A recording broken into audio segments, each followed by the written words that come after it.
Last week, the closest finish in the history of the Rolex Sports Car Series illustrated how intense the fight for this championship really is. Scott Schroeder and Max Pappas finished second to Wayne Taylor and saw their points lead slip to 5. Lurking in third, Andy Wallace proved that he is still a contender in this three-way fight. With 2 races remaining, emotions are running high and the teams are focused on success. 2 races to go, still in the lead of the championship, so too bad for the other guys. Who will take control in this heavyweight fight? The answer comes next on Speed.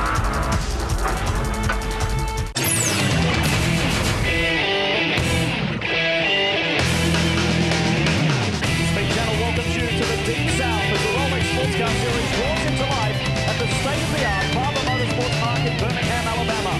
For some, today, they take a step closer to being champion. For others, their second last chance in 04 to prove they're worthy of victory and edge themselves further up this points board. With 10 of the 12 down, there are only 5 points separating the Ganassi pair of Scott Schroeder and Max Pappas over Wayne Taylor for SunTrust Racing and the Sitco Crawford driver Andy Wallace only 13 back, still very much in this fight. Good afternoon, everyone. Welcome to this $60 million amazing venue, Barber Motorsports Park here in Birmingham, Alabama. I'm Leigh Diffey, along with our road racing analyst, Dorsey Schroeder. Dorsey, as you well know, we called the action yesterday on the Grand Am Cup Series race. This is a tight, physical, a track that is really, it really brings out some pretty rough and tumble driving, if you'd like to describe it as that. Well, we see that today, and we really couldn't ask for this to be set up any better. Well, I'll tell you the truth, from a driver's standpoint, with 2 races to go with this championship this tight, the strategy is this. There is no strategy. You have to win the race. And add to the pressure, it's going to rain sometime today. There's already been a few sprinkles. We speak about passion, we speak about emotion. One driver who was right in the middle of all of the hot stuff last week, Scott Pruitt, is with Brian Till. Well, Leigh, you said passion, emotion, and Dorsey, you said pressure. It's all down here. We saw that pressure last weekend, and we saw a lot of contact on the racetrack, and you got to believe, as tight as Barber is, that pressure is going to be there to make the passes. But you know that the officials are looking hard this weekend. How aggressive can you be, Scott? Well, we need to be aggressive. The Comp USA car, you know, this is money time. This is when it comes down to it. We got 2 races left. We are only 5 points up in the championship. But the biggest question right now is just look at what this weather's going to do. I mean, these are the kinds of gambles that we got to take and figure out. I mean, it's sprinkling a little bit. You start on range, you start on dries. I mean, this is a difficult set of circumstances. We're trying to figure out what the best thing to do is. Well, it is a big gamble, like he said, and there's a lot of pressure on these guys. Some of these guys think if there's a hole, we got to go for it. We'll deal with the consequences later. And speaking of consequences, Chris is standing by with somebody else involved last week. Chris? Brian, Andy Wallace has had the weight of the world on his shoulders all season long. He's the chief development driver for the Crawford prototype. He's also been mentoring Milko Duno all season long. Andy, you've gotten 2 victories. You're also still in this championship. Last week, we saw some contact between you and Pruitt, also a little post-race confrontation. What happened there? Are we going to see more of that today? Well, as I do in all the races, I have to overtake a lot of cars. I managed to do it without hitting anybody, but for some reason, Scott decided he couldn't pass me without hitting me. I wasn't very happy about it, but at the end of the day, it's motor racing. The Rolex series is really, really close, and it's going to happen, you know, so, hey. Well, this prototype paddock has been a pressure cooker all weekend long. Things could boil over here today. Leigh? We'll keep a close eye on it, Chris. It's been a superb battle so far. But we've got 2 other classes to talk about. GT, the championship fight is hot. Only 4 between the PTG BMW team of Bill Aublin and Morissette, and Justin Marsh running a steady third. In SGS, it's another team rivalry between Lally and Bunting over their team principal and owner, Mike Levitas, who is only 13 back, and he'll be relying on Randy Pope to try and help him today. With more on the production-based classes, here's Calvin Fish. Well, Leigh, it certainly looks like that GT Championship is going to come down to either Bill Aublin or Morissette, separated by just those 4 markers. But I think the key to victory today may be the performances of their teammates. Joey Hand in the 22 car, Boris's teammate, has been absolutely flying in the drive. He's been the fastest of all 4 drivers. But in these rainy conditions we're now seeing, that's where Justin Marks typically shines. Now in SGS, it's the TPC story. Number 38, Mark Bunting, Andy Lally have a 13-point lead over Michael Levitas. He comes off his 4th victory of the season just last week at VIR. The key for the 38 car, though, is reliability. All weekend long, they've been fighting an electrical issue, but the car refuses to start. So any slip on the racetrack, any spin, may be a big problem, Leigh. A year-old track, a special track. And now Dorsey Schroeder will talk us through the finer points with the BMW track map.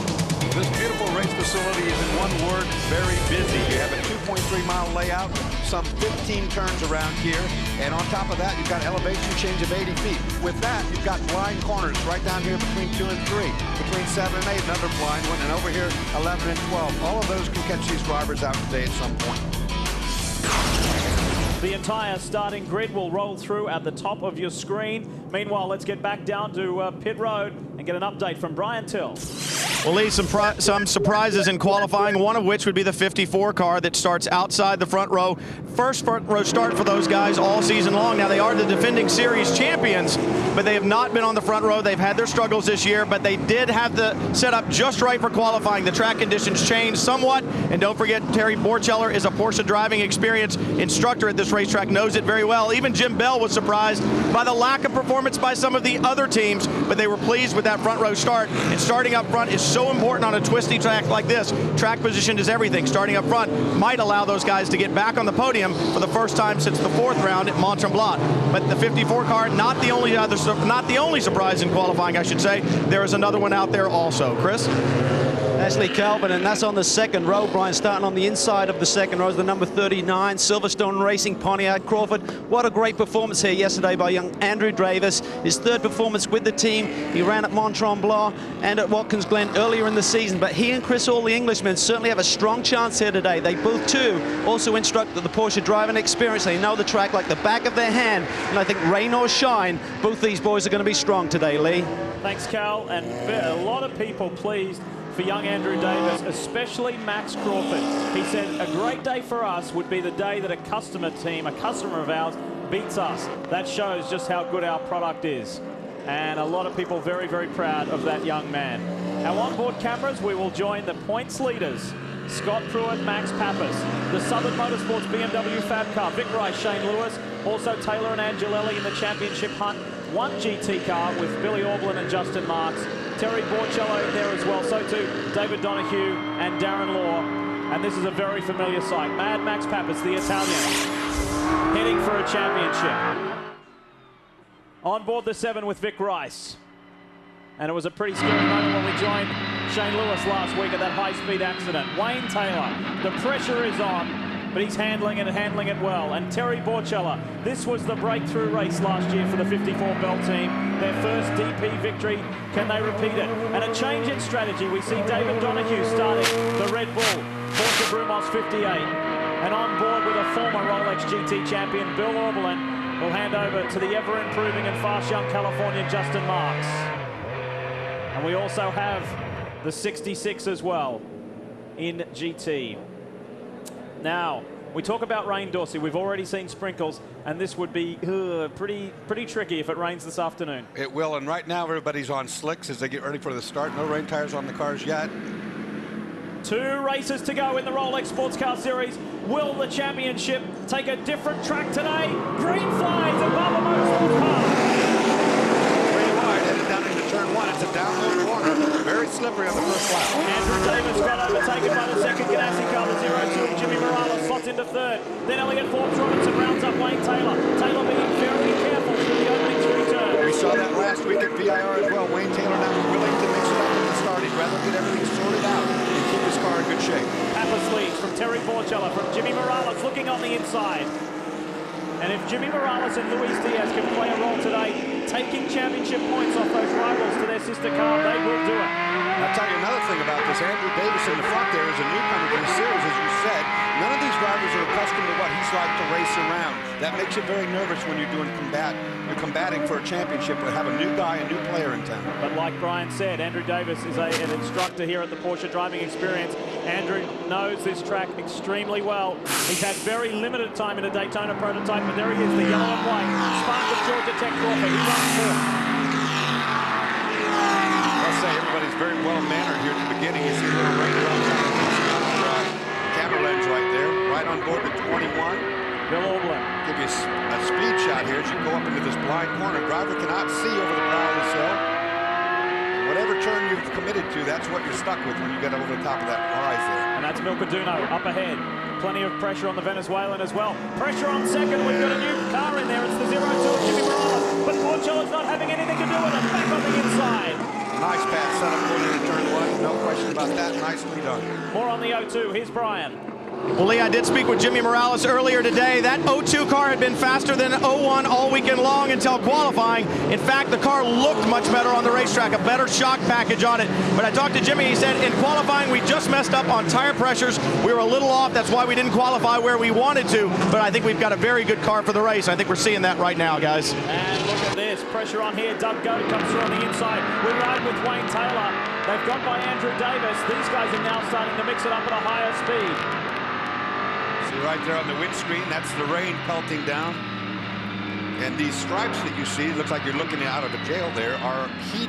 They're little heat elements to keep the defroster working on that windscreen. So if it does rain, it won't fog up on it. Something new on all the Rileys this year. One thing we have to point out that the 39 is slipping back, but we understand it is on wet weather tires. Oh, that would be a mistake, a very big, costly mistake for those guys. Wet weather tires, I should say, are very, very soft compound, and they will not last very long in the dry, and it is totally dry right now. So you see it skating around right there. It's blistering the rear tires right now is what's going on. They're getting little blisters from excessive heat. He'll have to pit soon. Look at this.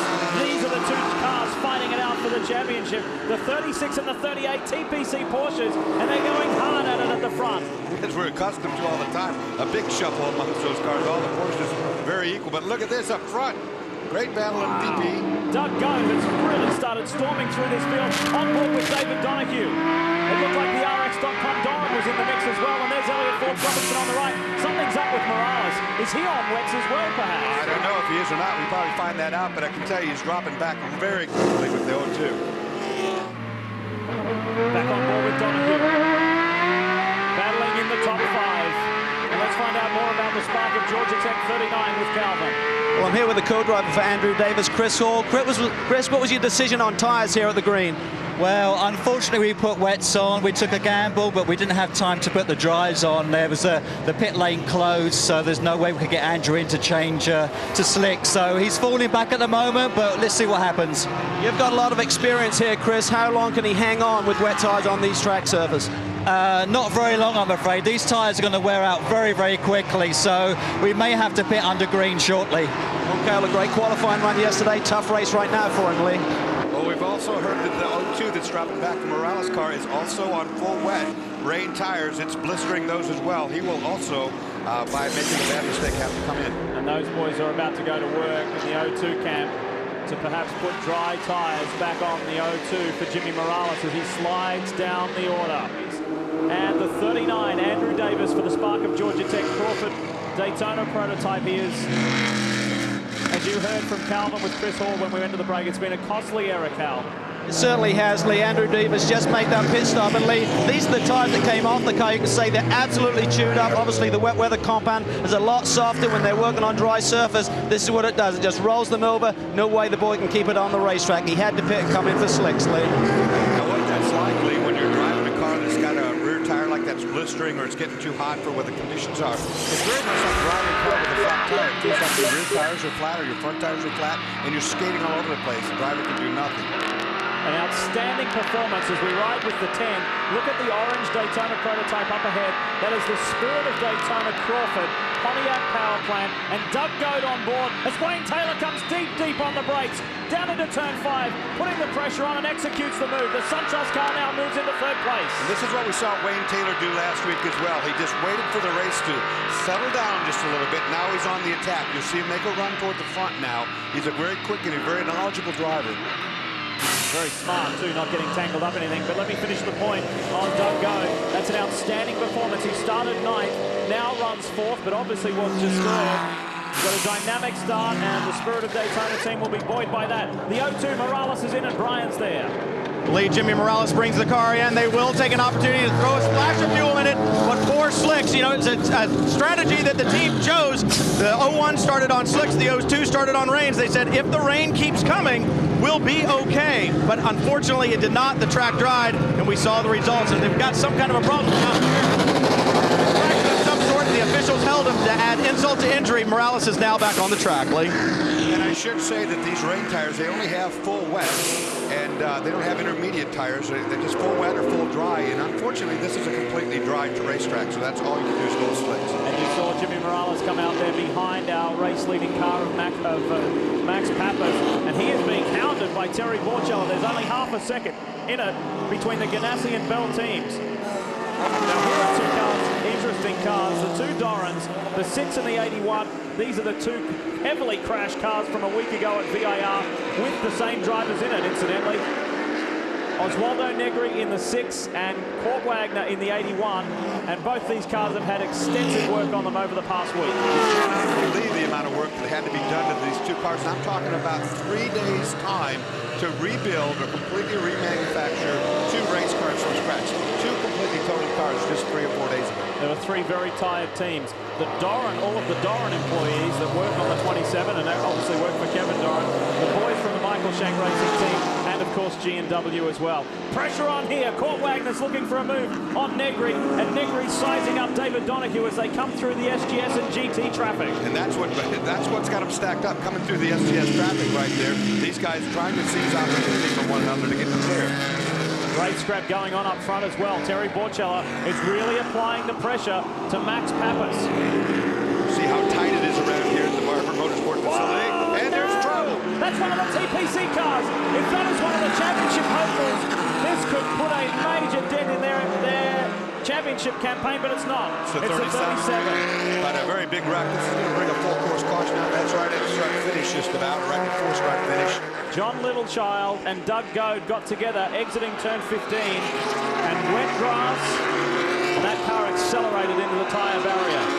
You're going to see this all day. I mean, all these cars running together in the different classes and a very tight racetrack, 15 turns and 2.5 miles or under 2.5. You're going to get these kind of accidents. On board with Max Pappas, we see our first full course yellow. Not surprisingly, that's in a very precarious position. We hope that John Littlechild is okay. But for Pappas, it's been the perfect start. But it's great to see the Bell Motorsport Kodak Easy Share car up there running at the front. They've had a string of problems. We'll talk more about that after we analyze this situation. Dorsey, take a close look at it and watch for the orange Daytona prototype of Doug Goad. He and John Littlechild. Oh, it's an awkward one. It was an awkward one indeed, and it's very, very fast corner 15 there. Take a look from this thing. You see they just get hooked together. Not intentional to take him out by any means. It's just they're both tracking out. Very slippery racetrack. Different angle here. I think this shows it a little better. I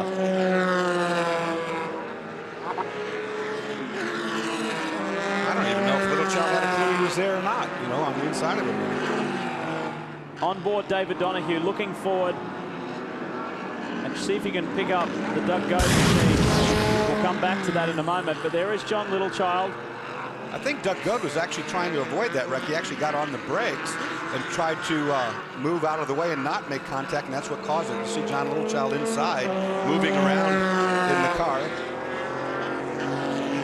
Thankfully, he appears to be okay. Well, let's get down to the Spirit of Daytona pit and find out more. Leigh, I'm down here with Doug's teammate, Stefan Gregoire. You've got to be pretty excited about how that car is performing this weekend. You and Doug have been very excited about the improvements of the car over the course of the season. Couple unlucky races. Is Doug saying anything about the contact? Well, yes, I mean, it's unfortunate what happened. I hope that guy is okay with the GT. But really, the car is really great. I mean, the team is doing a great job. I mean, this is only showing up a little bit since the last race. We did 6th in Mid-Ohio, but really we haven't been very lucky so far. So hopefully luck is turning around, except for this one. But the car looks okay right now, so I think Doug will be all right for the rest of his stint. Well, Doug was very excited about how the car was performing. He said he was a little bit nervous early in the weekend, but after qualifying, they think they really got the setup, and that's showing on the racetrack right now. Well, let's get back to that onboard shot from David Donahue's Daytona prototype, the Red Bull machine, and it will show us this incident from a different point of view. Watch John Littlechild. I don't think he realizes that the car's inside of him here. There's 2 cars up ahead. Right there. They're going to just get together. Doug Goad's trying not to wreck. He got on the brakes. Realizing that Littlechild didn't know he was on the outside of him there. Well, co-driver to John Littlechild is Jean-Francois Dumoulin for this weekend, and he's with Brian. Well, Jean-Francois Dumoulin pairing with Littlechild this weekend, and I know disappointment for John. They had won a race actually with Pompelli at Watkins Glen, but for you, a short day, never made it into the car. Yeah, it's too bad for John. Was doing a great job out there at TPC, race team did a great job also. Just too bad. I don't know exactly what happened yet. I hope John's okay. He's getting out of the car, so it's just too bad for the day, but we'll be there in the next one. Well, difficult conditions out there right now. It's starting to dry a little bit, but I know you ran on this racetrack yesterday and all weekend long in these difficult conditions. How tough is it right now, especially with the prototypes out there? It's really hard because the racing line's drying out a little bit, and with the prototype, they want to push you away a little bit sometimes out of the racing line, so he might get caught with a prototype or something. It's just really bad for him. He was doing a great job out there. We did a good gamble with the slicks to start the race, but it was pretty hard, and that's the way it happened. Too bad. Well, we knew that traffic was going to be an issue. We just didn't know it would come to play so early on. Leigh? And positive signs there. John Littlechild out of the car, on his feet, talking with the corner workers. But the day is done for the 37 TPC Porsche. Back here live at Barber Motorsports Park. Just about completed this first yellow. It has been quite lengthy, and we are looking forward to getting back to racing. But let's hear from one of the Brumos pilots, Darren Law. Leigh, I'm down here with another one of those drivers who took a really big hit a few weeks ago. Darren, we've noticed over the course of the season that the 58 has been a little bit deficient. You and David are trying to work out this chassis. As we're starting to get some more sprinkles, and we're most likely going to get a lot of rain today, is that going to level the playing field for you and David today? I think so. You know, the rain should help us. You know, torque becomes less of an issue, car control becomes an issue, so I think it should even things up a bit for us. As the season's coming to a close, what are your plans for 2005? I can say that David and I will be back with Red Bull and Brumos next year. Well, Bob Snodgrass has said all along that he's committed to this series and committed to this car. He is going to do a lot of development, and this team is really trying to come together to get some wins and hopefully go for the championship next year. And one of the Ganassi cars is rolling down pit road. Is that Jimmy Morales again? It certainly is. Second stop for Morales. So that's not quite the day that he and his CompUSA team were looking for. And Luis Diaz is set to get in and take over. He is. Brian. Well, Leigh, they determined that they were at the back of the pack and almost a lap down already, so they would take this opportunity at the end of the yellow to bring him in, put Luis Diaz in the car, take on 4 slicks and fresh fuel. Now the 2 car rolling to a stop. Milcaduno will get out of that. Andy Wallace will get in. They too are on that same strategy. They waited until the equipment moved down from the tire wall, and they knew they were coming close to the end of this yellow. They took that opportunity to put Andy Wallace in. We have seen him all year long with stirring drives from the back of the pack. But when I talked to him this morning, he said, you know, I think it's been great and it's great fun doing it, but here at Barber Motorsports Park, it's going to be difficult. It is so hard to pass here. I definitely have my work cut out for me, and he's about to go to work. Leigh? Let's not forget that Milcaduno had a massive accident here on Friday, and the team had to do extra work to fix both the front and the rear of that car. There was extensive damage done. It was not the start to the weekend. They wanted to try and keep Andy Wallace in this Daytona Prototype Drivers' Championship. But look at the car. It's perfect. It's in good shape. And yet again, a pat on the back for Milcaduno. She's handed over a good car to Andy Wallace. Yes, she has. She just made a small little mistake, but unfortunately it was a bad mistake, and it was a lot of rain there. Starting to rain quite a bit harder now. We'll have to see. We just saw the O2 come in and get slicks again. They might have made now the 2nd mistake in a row.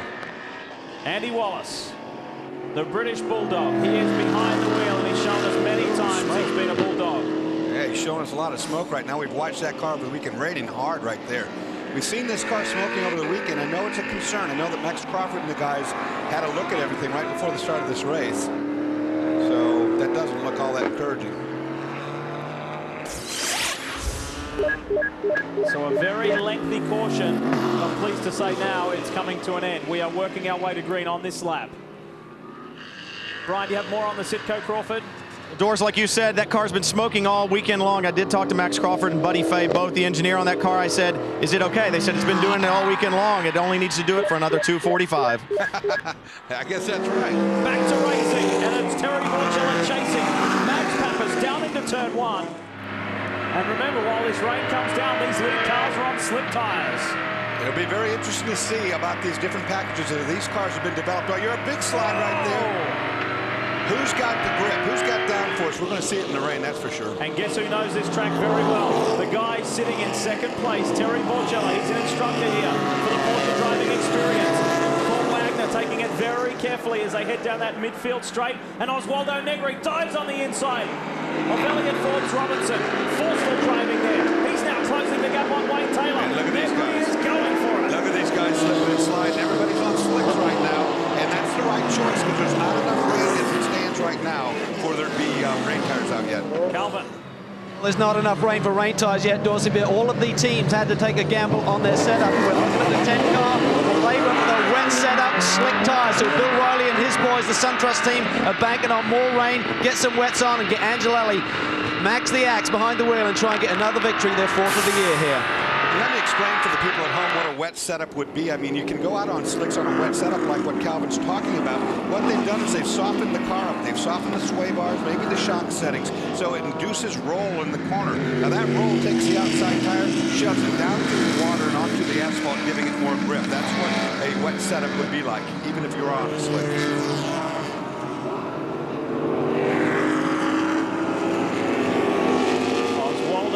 Now look at this, the battle for lead. Pappas is coming under increasing pressure from Borcella. You see him on a defensive sort of line, too. He's kind of right down the middle of the road, not giving Terry much room to think about it.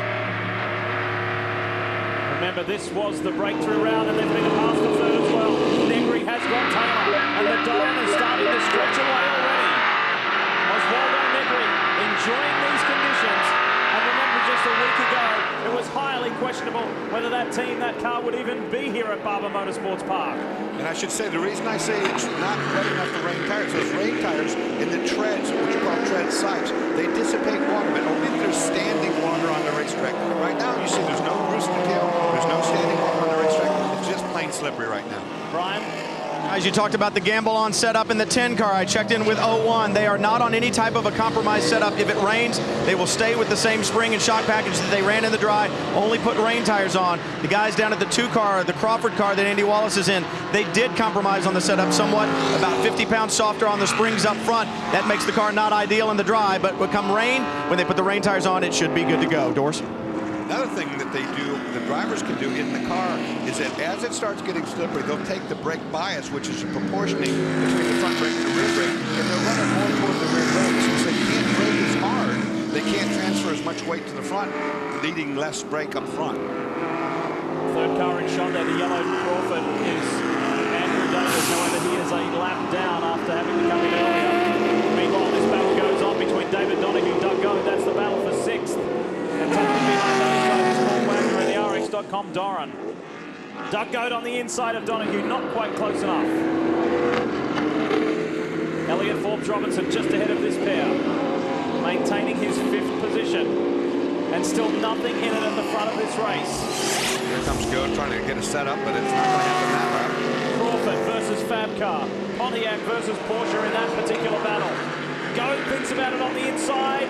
Donahue gives him some racing room, but not quite enough. And Goad's not close enough to David. These drivers have their hands full, and as you can see there, the wet tyres are at the ready in case this rain increases. Stay with us.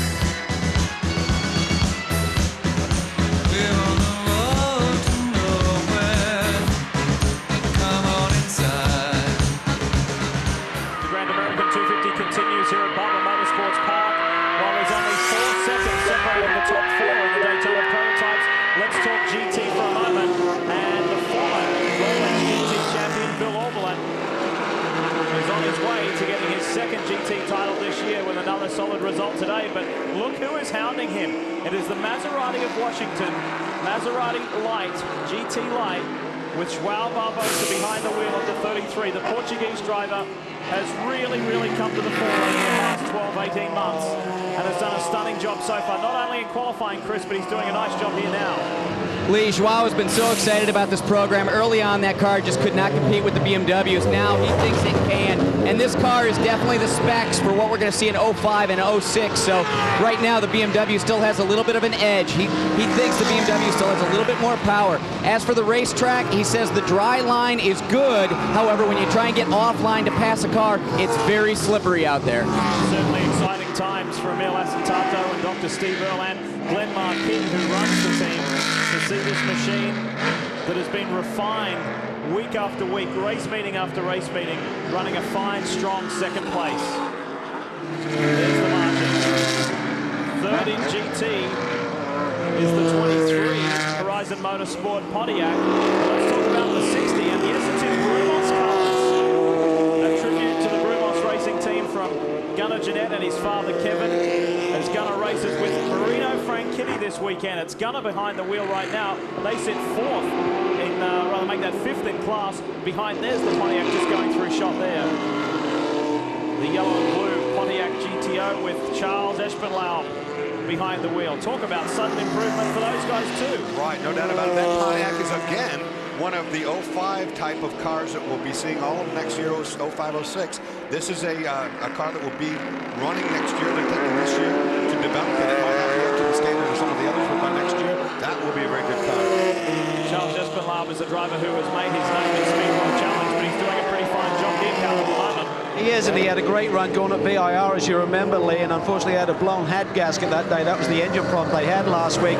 Got those straightened out. They actually have a second car already built for next season.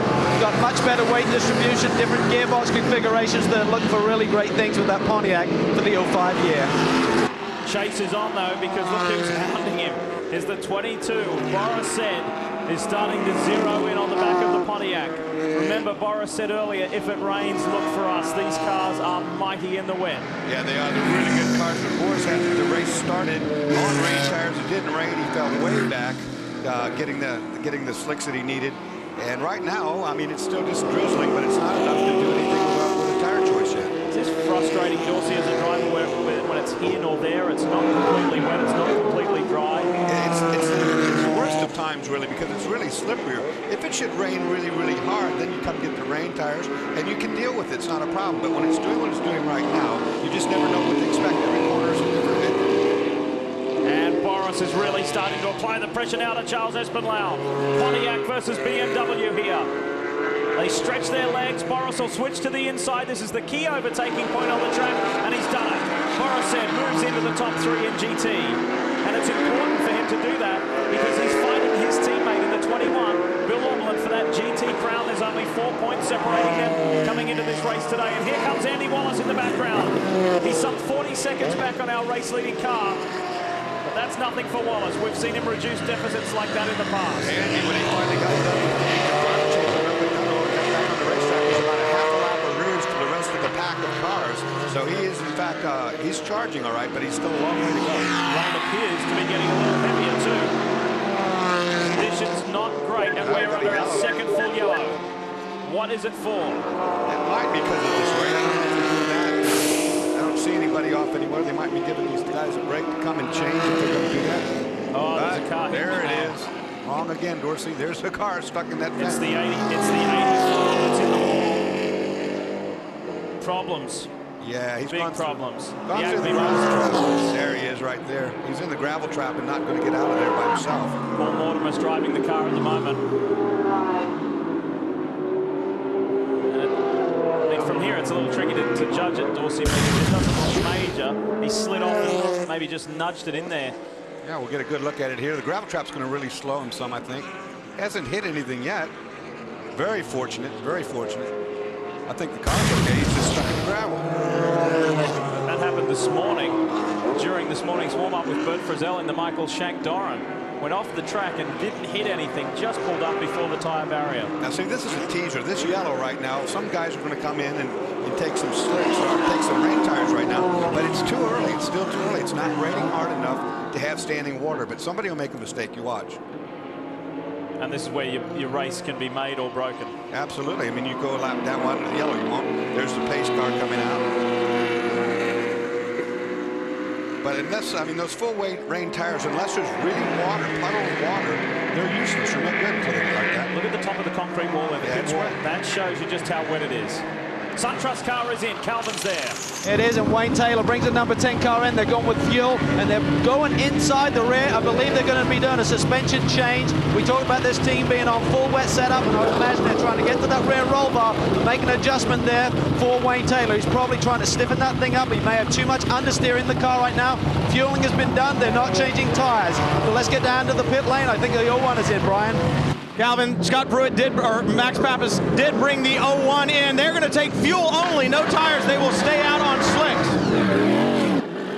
That's the right choice right there. Get the fuel you need. It's not time to go to rain tires yet, but the drivers will be whining. And you see further down pit road, Terry Porcello beat Max Pappas out. It looked like the Bell 54 dived in and beat the 01 out. Let's talk about the SunTrust car more with Calvin. Well, they're still working on the rear end of this car. I'm not sure how long Bill Riley's going to allow that mechanic to be under there. Certainly under a caution period. It's about a 3-minute caution lap, I believe. So they're going to try and analyze this. He's struggling under there. Imagine the heat that is emanating from that right rear corner of the suspension and the engine bay itself. Looks like the work may be done, and the tyre's going back on. So Wayne Taylor should be out of here. Let's go back to Brian.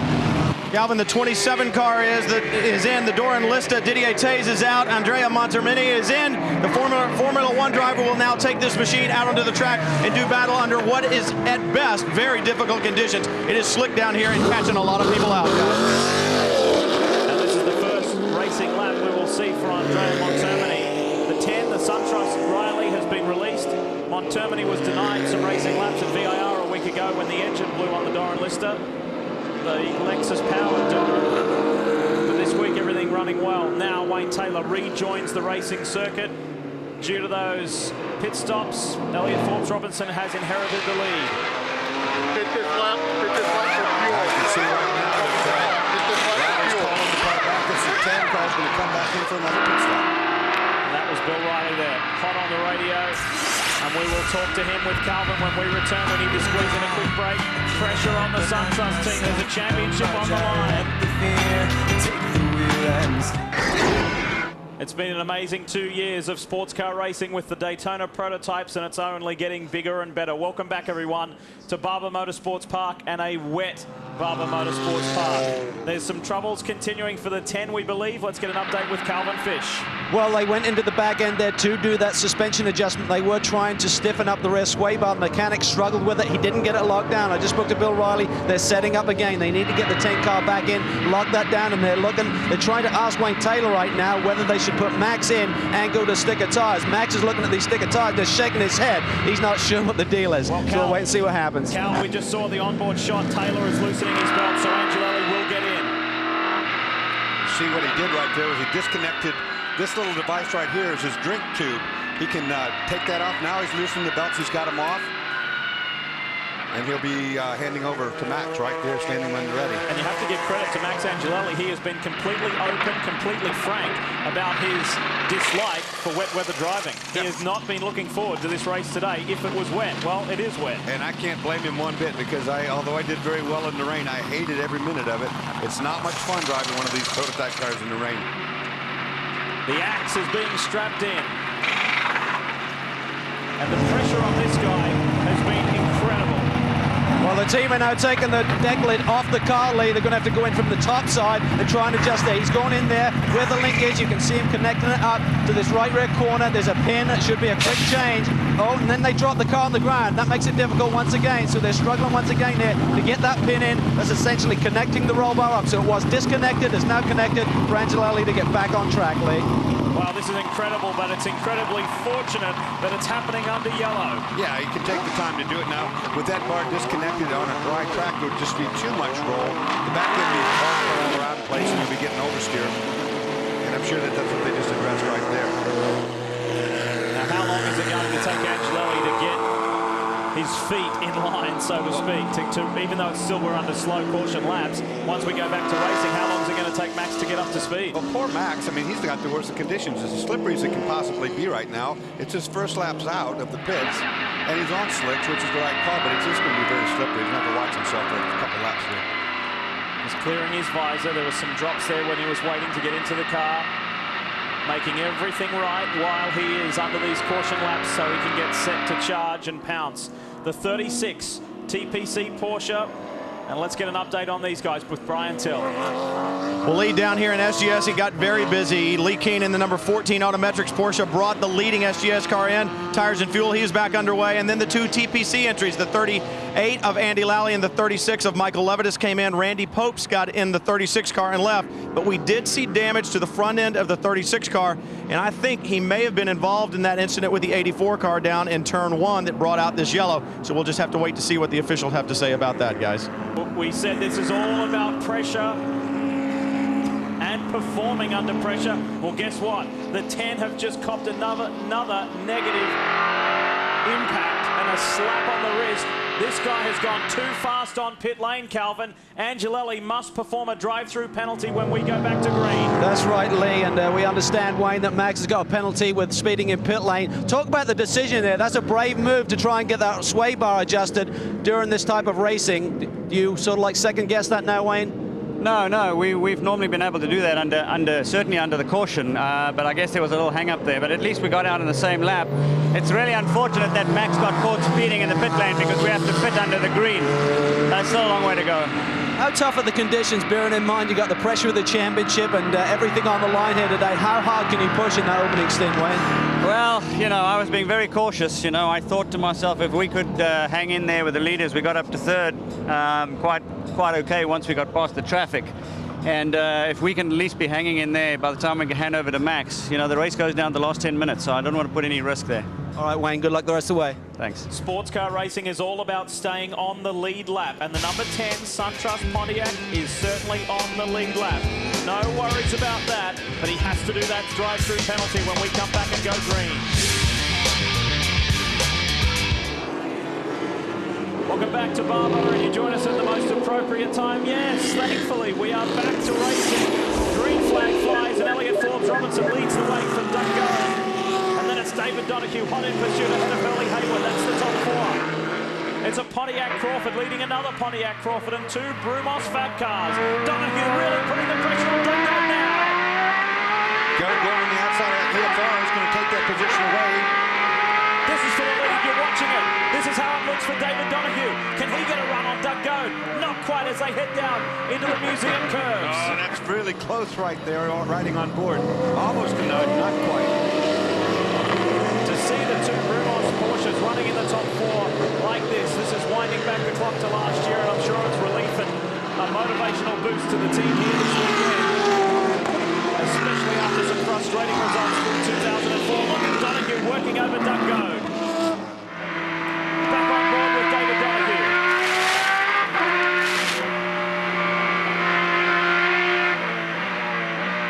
Listen to the Porsche scream.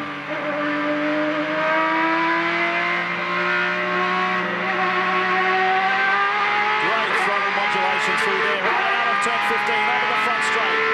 Now he's got a good run and head down toward turn 1. I don't think enough to make anything straight. Keep an eye on that Elliott Forbes-Robinson wing piece that's hanging off the side there too, because if that should go away, the back of that car will loosen up quite a bit. It's just an effective block on the left-hand side, isn't it? Behind David Donahue and Hurley Hayward, here comes Andy Wallace. The charging Sitco Crawford will be with these guys momentarily. And remember, all of these cars have to change, have to take up that extra time to change drivers.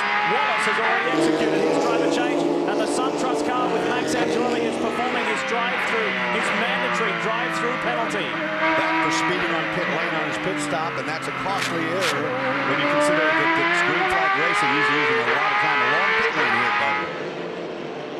And look at this, Wallace and Borchella have already got by Hurley Hayward, and Pappas is trying to come up with those guys as well. This is an earlier incident involving the 06 and the 39 of Andrew Davis. Looks like Andrew Davis just pinched down too much trying to get underneath the Corvette and spun. Just barely touched the Corvette and went around as well. Wallace is charging. He's almost with David Donahue now to battle for the third spot. Terry Borchella is running with him. And they have now, understandably, Grand American Road Racing officials have already announced this is a timed race as the 6 of Walter Henry Jr. charging hard with Terry Borchella. The two Dorans doing good work in the top 6. And it's incredibly hard to make a pass here. Even if you're quite a bit faster, you catch up to the back of the car that you're trying to pass, and that brings you momentum. And all these cars are accelerating on the same rate. And it's really hard without getting yourself in trouble to make a pass. Race leader is Elliott Forbes-Robinson. The orange Daytona prototype is Doug Goad. The Red Bull machine you ride with is David Donahue. Then it's Terry Borchella in the Kodak Easy Share car. Ahead of us, Waldo Negri Jr., Hurley Hayward, Max Pappas. That's the top 8. And the top 8 are only separated by 5 seconds. Yeah, this is what we're becoming used to here. These prototype cars running right on top of each other all the time. Out of the museum curves, they stretch their legs up the short back straight before the S's. A very physically demanding circuit. Really never going to break on this track. It's tough for a driver because on the straightaways, that's when you can look in the mirror. That's when you can take a deep breath, take your hand off the wheel and start to get the circulation going again. But not on a racetrack like this. You're in a corner all the time here. Watch that yellow, black and white Daytona prototype, the Kodak Easy Share Doran. Terry Borchella, Jim Bell and Christian Fittipaldi are more motivated than ever. Smoke again from the Simcoe Corp of Andy Wallace. Yeah, we've been watching that. It just puts smoke every once in a while. It doesn't seem to affect anything. Andy trying to get that look running. Not going to happen this time. This is how close they are. Look at that. Top 5, less than 3 seconds. Nicely bunched up. Negri now has a look at Terry Borchella. He's not close enough. But God, it's impressive. My ex-teammate, EFR, the oldest driver in this race, is just smoking. Yeah, he's getting away from him. There may be 2.7 seconds blanketing the top 5, but there's nearly 2 seconds first to second. Oswaldo Negri thought about it. Ozzy took a look and he almost locked the brake up, but he thought better to touch back in. We've seen great performances from the Crawfords, the Rileys, and the Dorans. But what about this Porsche Fab car? David Donahue running strong, hanging tough in third. Listen to the gear changes. 6-speed gearbox running almost 9,000 revs out of that Porsche.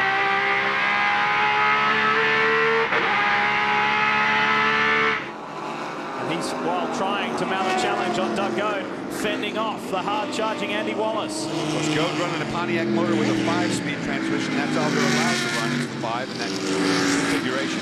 I tell you how much this Crawford has impressed Doug Goad. He has got that Spirit of Daytona machine up for sale at the moment. I said, well, you're not getting out of it. He said, are you kidding? He said, I'm selling it so I can buy a lighter one, an updated one for next year. That's a good point. I mean, the new ones that come out are a little bit lighter. Not a great deal, about 100 pounds, but 100 pounds is a second a lap. Let's get an update on these two guys scrapping over second with Chris Neville. Leigh checking in with the 58 and the 09. Both these teams have been able to stay off pit lane. They haven't been confused by the weather like so many other teams, so that's why they're running up front. And since they've been out on the racetrack under caution so much, both teams now feel that this is just a one-stop race. So they, at the rate they're going right now, they're not burning much fuel. They think they can do it under one stop, so these guys are feeling pretty confident here today. That Spirit of Daytona car, they've had 3 top 10 results. Best has been a pair of 6. Look at this, you're right with Terry Borchella now. They know that they can't win the championship like they did last year. Terry knows that personally. So now it's all about victories. And let's hear from the man who will take over from Borchella in a few moments' time. It's a great run by Terry Borchella to put it on the front row, but Christian, you're probably one of the only guys in pit lane here that actually likes to drive in the rain. These conditions right now, they actually tougher than in a full downpour? Yeah, I think they are. They're not very comfortable for the drivers out there because it starts raining or drizzling, and then the track gets damp, and then after a little bit it dries up. And I think God hasn't really made up his mind what he wants to happen this afternoon. I would rather either have it completely dry or completely wet. It doesn't really bother me, but either one way or the other. You guys have to be excited by the front row start. It seems like you've really come on these last couple of races. Big hopes for a podium finish here, I would think. Yeah, there's no doubt about it. I think Terry's doing a great job, and I think that the whole team did an awesome job these last 3 races now with this one. Unfortunately, in the last 2 races, our car wasn't really that great, but this weekend we got it really good, and we're looking very good right now. Well, they are looking good. We talked about how they guessed right for qualifying, and I think they've got a good car for the race, too. As these pit stops work out and Fittipaldi gets in, that 54 car good go towards the front, Leigh. Speaking of that 54, Brian, let me tell you something Jim Bell told me earlier today on how much the bar has been raised as far as level of performance in this series. Last year when they were victorious here at Barber Motorsports Park, the level of maximum throttle application was 49% of the lap. This year, it's 61% of the lap around here at Barber. That bar is being increasingly raised higher and higher. This series is getting tougher and tougher. Stay with us. We're back to racing, back to full speed here at Barber.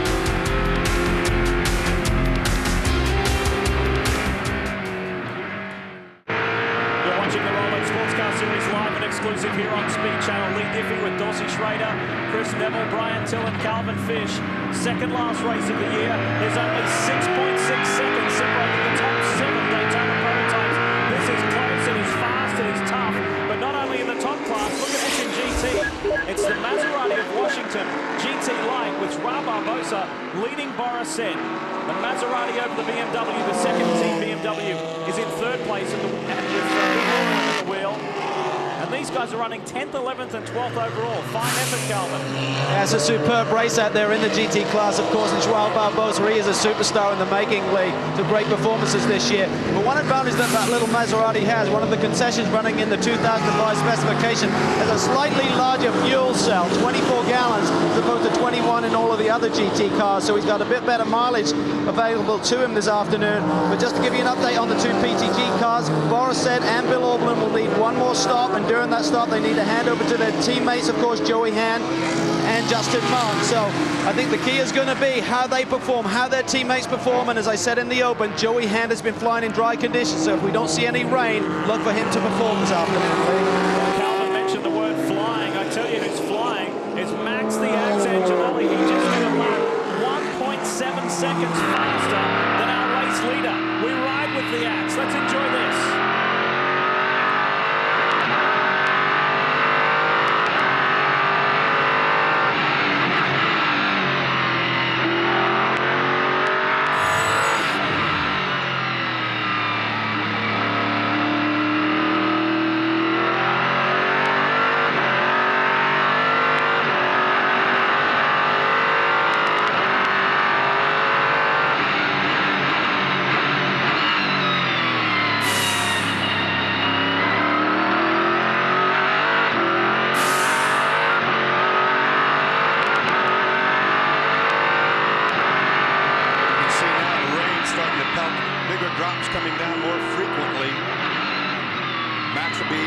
Have to be pretty cautious about how slippery some of these corners, these brake zones will be becoming.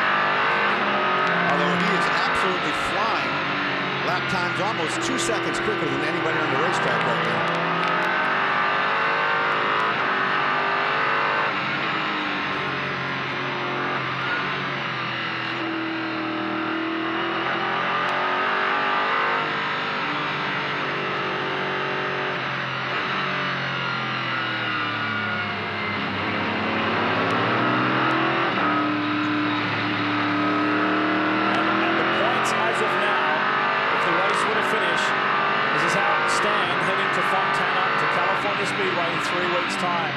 See just how tight, how delicate, how fragile this championship is.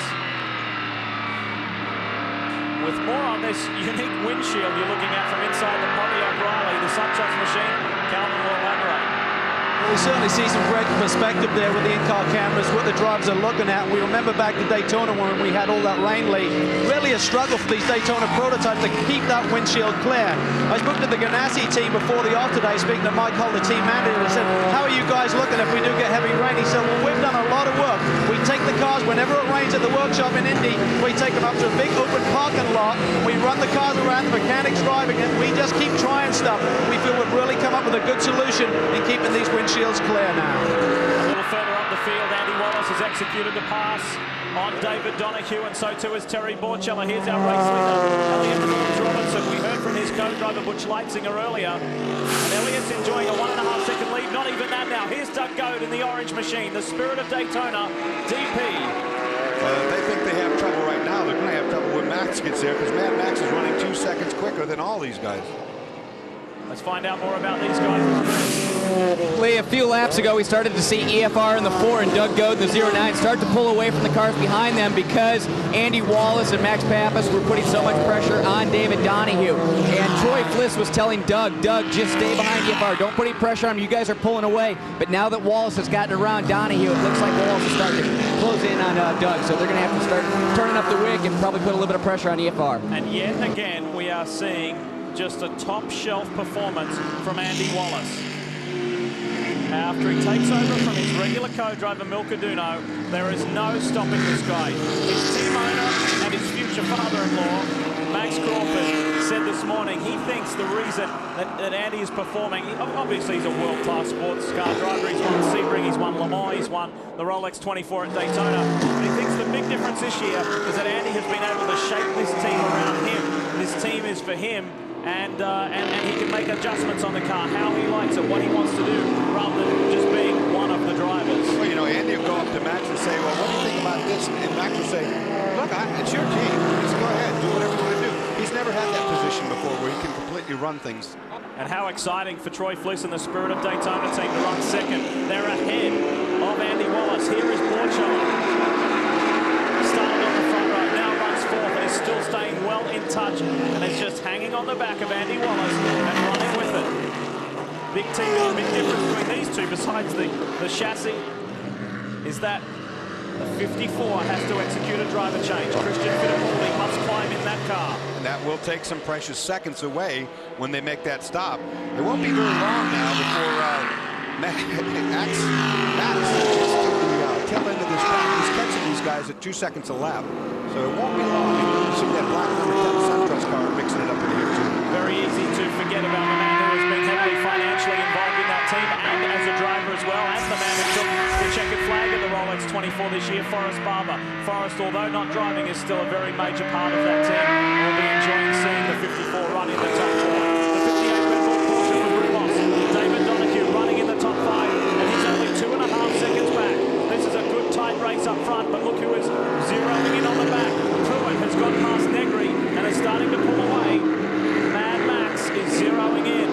Meanwhile, Angelelli has already worked his way back up into the top 10 and is now only 39 seconds down on the race leader and literally carving seconds off the lap times and zeroing in on the top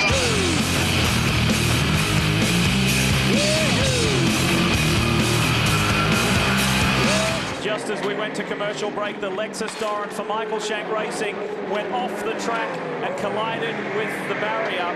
There's not too much damage at the front, but as you can see, it's stationary on pit road. Look up ahead. Contact between Luis Diaz and Oswaldo Negri Jr. And we show you the outside. Watch the front of the car here, Dorsey. It's right to the end of this barrier. Watch this. Point right there. Not a lot of damage, as you said. It's up front, so they're working at the back. Something wrong in the back.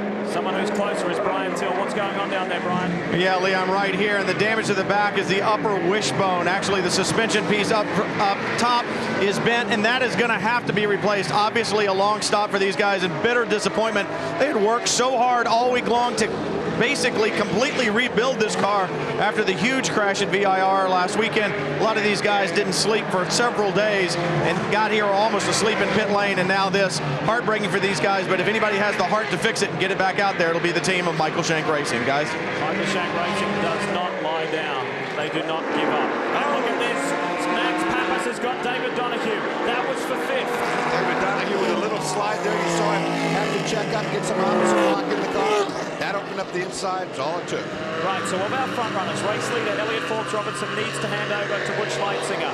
Second place, Doug Goat needs to hand over to Stephen Grigwell. Wallace has already performed his driver change. Borchella needs to hand over to Christian Fittipaldi. Max Pappas needs to hand over to Scott Pruitt. And David Donahue needs to hand over to Darren Law. Plenty still to come, with 1 hour and 15 minutes remaining here at Barber Motorsports Park, and there is still a championship on the line between this car and the 10 and the 2. They are all up and running. They're all on the lead lap, and they're all separated by only 40-odd seconds. There the 2 again. The smoke. It's been smoking all weekend. We keep saying that, but that smoke to me looks like it's getting a bit worse. Happens only in the corners though, so that might just be an overflow situation. Overfill. Let's take a look at an earlier incident on board with Max Pappas. David Donahue up ahead. Watch David when he gets in this corner. He's going to get the back end's going to break free under braking, and he'll do a good job of saving it here. Taking an outside line around the car, and that might have done it. Apologies for that. That wasn't quite the one we were looking for the overtaking move, but nonetheless, always great to see those onboard shots. And here, look at this tremendous scrap. The 3 big boys: Andy Wallace, Terry Borchella, Max Pappas going hard at it. There's race leader Elliot Forbes Robertson, and Doug Goad is relishing this opportunity. He's looking in the mirror, looking up ahead, and he says, "Hey, I'm running with the big boys." He is running with the big boys. This is for all the marbles too up here. And Andy Wallace has come after that change. He's come from almost a half a lap deficit to catch into this pack. Pappas now. The 0-2 is Luis Diaz. You saw Diaz involved in that incident earlier. It appeared as though there was contact between he and Oswaldo Negri. Yeah, there was. There's no question. That's what bent that wishbone.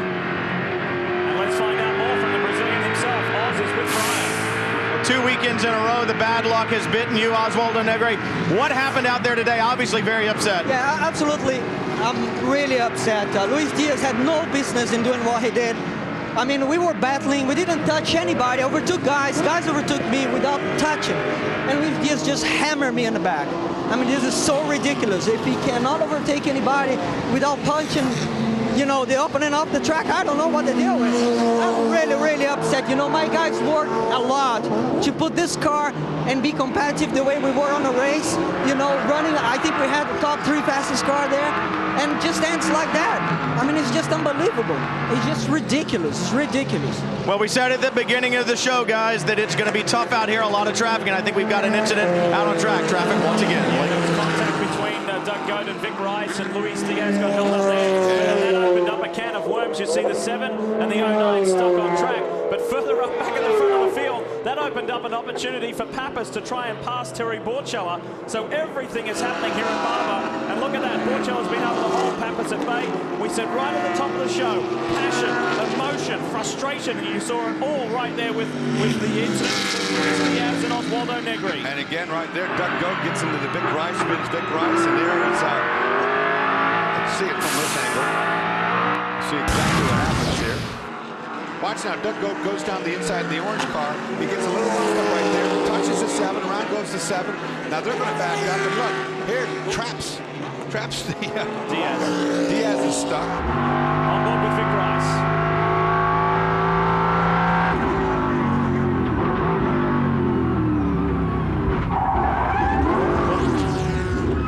Easy as that. Look at Wallace and Borchella thread the needle. And look at these. And Diaz got stuck.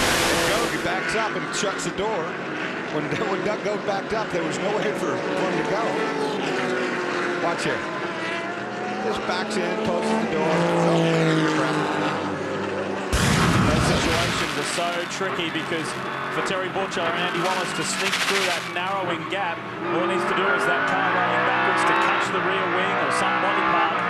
That causes an unnecessary pit stop. Goat is still stuck on the track, mind you, while this battle rages between Borchella and Pappas. This is for 3rd. And if they can't get Goat's car going, they're going to have to do a full course caution because there it is right now, because he's right in the middle of the racetrack. Full course caution. Now with 1 hour and 11 minutes remaining, watch them dive for pit lane now. Watch the driver changes about to happen. And that's a real shame to see that happen for the Spirit of Daytona team. Doug Goat was running in 2nd place. Race leaders in, 2nds in, 3rds in. They're all coming in, and there will be driver changes happen here, you betcha. The only car that has not come in appears to be Andy Wallace, who stayed out on track and inherits the race lead. On board with Max Pappas. Scott Pruitt is standing by.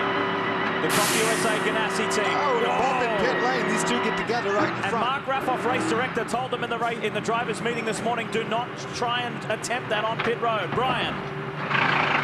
Well, EFR brings the 4 car in. He will get out the race leading car when he came in. Butch Leitzinger will take over the seat here. They too will go back with slick tires, and just behind them, the 01 car is in. Scott Pruitt will take over the 01 CompUSA machine. He will go with slick tires and full fuel. The battle will get back out onto the racetrack. Chris? Brian, the 58's also in. David Donahue hopped out. Darren Law getting in this car. They've already done the tire change. They're finishing up Darren. They just pulled the fuel hose away, so good stop for these guys. Very excited about their performance. Calvin?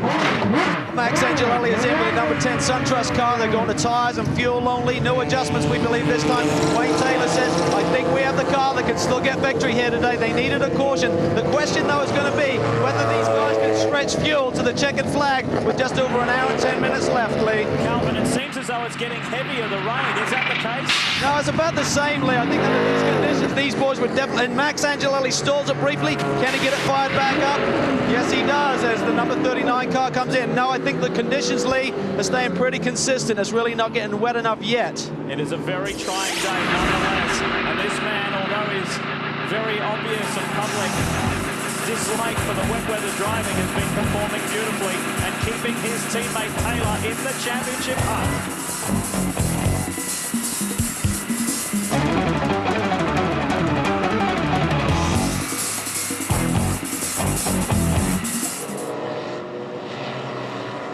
Welcome back, everyone, to Barber Motorsports Park. Trouble continues for the 39 Spark of Georgia Tech Tire. Chris Hall one of the team principals behind the wheel right now, and a day that started with so much promise has been a little frustrating ever since they went with the wet tyre option at the beginning of the race, and it proved the incorrect decision. So there's been a couple of spins both by Chris and by Andrew Davis, but nonetheless they'll get back out there and finish this race, an important one for them, near enough to a home event here in Birmingham, Alabama. Set to roll again, the green will fly, and the championship points leader is at the front, but look at Butch Leitzinger diving up the inside. He's got a tremendous run off, and he goes flying up into the lead. Leitzinger leads this race. All these guys won it by Vic Rice right away. They knew they could jump him at the start. They did. Most effectively, of course, was Butch. On board with Christian Fittipaldi. He looks at his fellow former champ car driver Scott Pruitt up ahead, but Leitzinger's restart was lightning. Perfectly very superior tracker. That man back there in the 10, Max the Axe, has got to get going. He's got to catch up here to Pruitt. Paul Wagner has spun the 81 RX.com Doran. Whether that will bring out another yellow, please not. Full course yellow again, and it's starting to rain quite hard.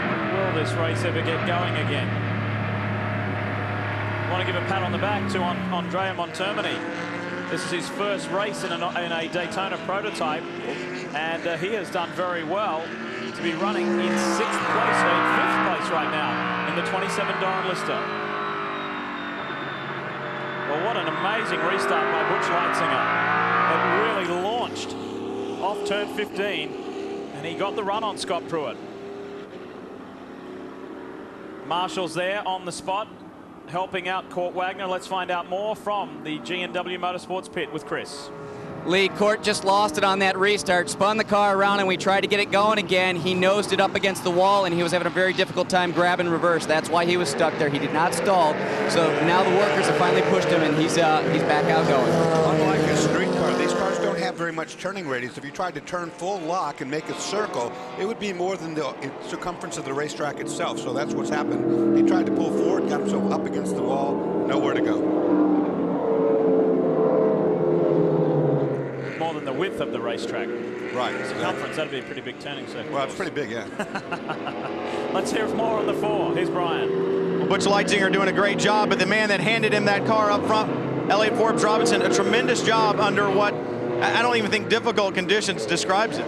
Well, it's tough out there because, you know, you get to a corner, and last time it was dry, next time you lock up the wheels because it won't stop, and you never know what you're going to get. You see the water on the windshield sometimes, but the guys gave me such a good car today that I had to, you know, do my best, and it was up front, fortunately. Well, we saw the problem with the gurney lip also, coming off the back end of the car. Did that affect the handling? No, it didn't seem to at all. I was just worried the guys behind me are going to think I was signaling to go in the pits.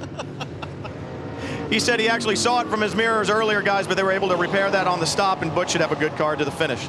Well, it's certainly good on restarts, that's for sure. Leitzinger leads the way. The 2 is in yet again. And the rain continues to fall here in Alabama. Stay with us. We're inside our final hour. Back live at Barber Motorsports Park, and there are some important decisions being made, most notably by the Sitco number 2 Howard Boss Motorsports machine, and this, the 27 Doran Lister with Andrea Montermini, the Italian on board, the former F1 star, and the decision, the key decision, is to go to wets. Now for Andy Wallace, who is all the way at the back of the pack with the number 2, there's nothing to lose. And Chris is down here with the 81. Dorsey, Price, Cobb has made the decision. These guys are going full wets too. They did not lose a lap on that spin, so this team has gotten very lucky. They're rebounding after their bad week at VIP last weekend, and they're rolling the dice, taking the gamble with the wets, just like the 2 car. Well, Chris, tell us, is this the right decision? Is it raining hard enough? Leigh, I think it might be. You know, it's kind of been on and off all day, but we're definitely getting a little bit heavier rain than we've had the entire race, and it looks pretty nasty from where the rain is coming from. Well, we were talking during that commercial break, and specifically about the 27, and as Calvin pointed out, remember the 27, their one and only Daytona prototype victory came earlier this year at the short course race at Watkins Glen when it poured with rain, then it started to dry up at the end, and Kevin Doran pulled Jan Magnussen in and put slicks on. It's a reverse decision now. Will it play in their favor? We'll find out. Can second place Scott Pruitt run with Butch Leitzinger? What's Christian Fittipaldi got for Pruitt? All of those questions will be answered right now as we go back to green. Pruitt got a little squirrely off 15. Leitzinger again launches the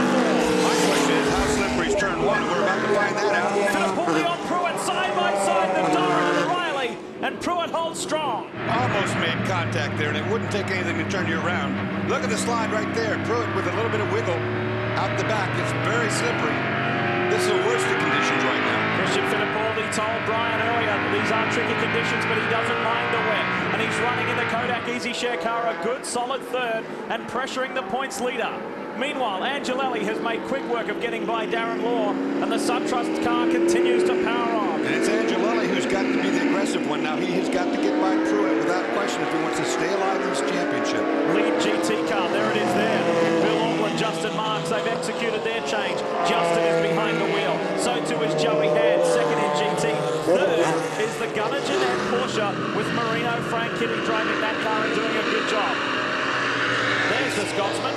You can see the sheen in the corners now. You start to see a little bit of the sheen in the wet, which means definitely it's going to be slippery, but I hate to say it, it's not ready for rain tires yet. The guys on rain tires are going to really be chewing them up and blistering them. Well, they are 10th, 11th and 12th, and when I say they, the cars, the drivers who have opted to go for the wet weather tires. Andy Wallace is 10th, Andrea Montermini is 11th, and Court Wagner is 12th. We will monitor their progress. Has it been the right decision? We'll find out in a few laps' time. Well, the real question is if it keeps raining. If it continues to keep drizzling, they might just, in fact, pull out the fuel that they need to win this race. On the other hand, if it dries up at all, those rain tires are only good for 3 or 4 laps before they go way off. Fittipaldi likes his chances in turn 1. He did this last time on Scott Pruitt, but not quite close enough. Feeling him around, though, is what he's doing now, is just trying to size him up for that pass down to 1. It's a hard braking area. One, it's downhill. It's quite tricky. Stop and go penalty for the 22, and Calvin has more on this. Well, this was for that wheel gun that was connected when Joey Hand left his pit box, and it's taken him this long to get the stop done. It has to be done under green, and this will really have championship implications with Justin Marks out front in the 21 car, Leigh. And Fittipaldi takes the fight to Scott Pruitt. Meanwhile, in the background, the guy who's closing in on these two fighting it out is Max Angelelli, and Angelelli can take more championship points away from this car we ride with. Pruitt is in danger of losing another spot. He sits third at the moment. You look at Pruitt trying to fight his way back from Fittipaldi right there. Didn't happen. Christian had nothing of it. Look at him drive away now. Let's hear from the man who did the opening stint, put it on pole yesterday. Mad Max Pappas is with Brian. Max, I know you fought in the early part of the race on slick tires, out on a wet racetrack, but the rain coming down harder now, and I think Scott's out on slicks now too. The conditions are extremely difficult. You know, the track is still fast enough to go around on dry, on slick, but you know, offline is very slippery. Actually, now it looks like it's getting a little bit more wet. And you know, we have a lot more to lose than most of the other people. So I was a little bit cautious, you know, not to try to make a mistake, but still pushing hard. And I'm glad that Scott now is up there in front. And being in front in this track is definitely very important. Track position is everything. Well, he's glad that Scott's up in front, and I'm betting Max is glad he's not sitting in the seat right now as hard as it's raining with that car on the slick tires. Well, it's very tricky. Let's have a listen to the throttle application on board with Scott Pruitt in these dicey conditions for the sounds of speed.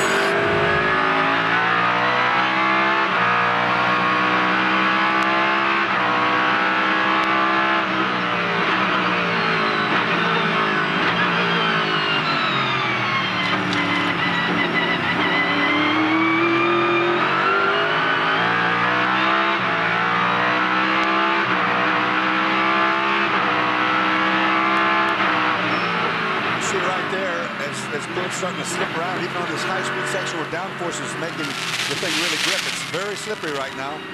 You can hear him going through his 6-speed gearbox. That's 8,000 revs on that Lexus motor. They sound quite different when you go over to another car. It's Pontiac power. Let's go up to the 54 and join Christian Fittipaldi. Have a listen.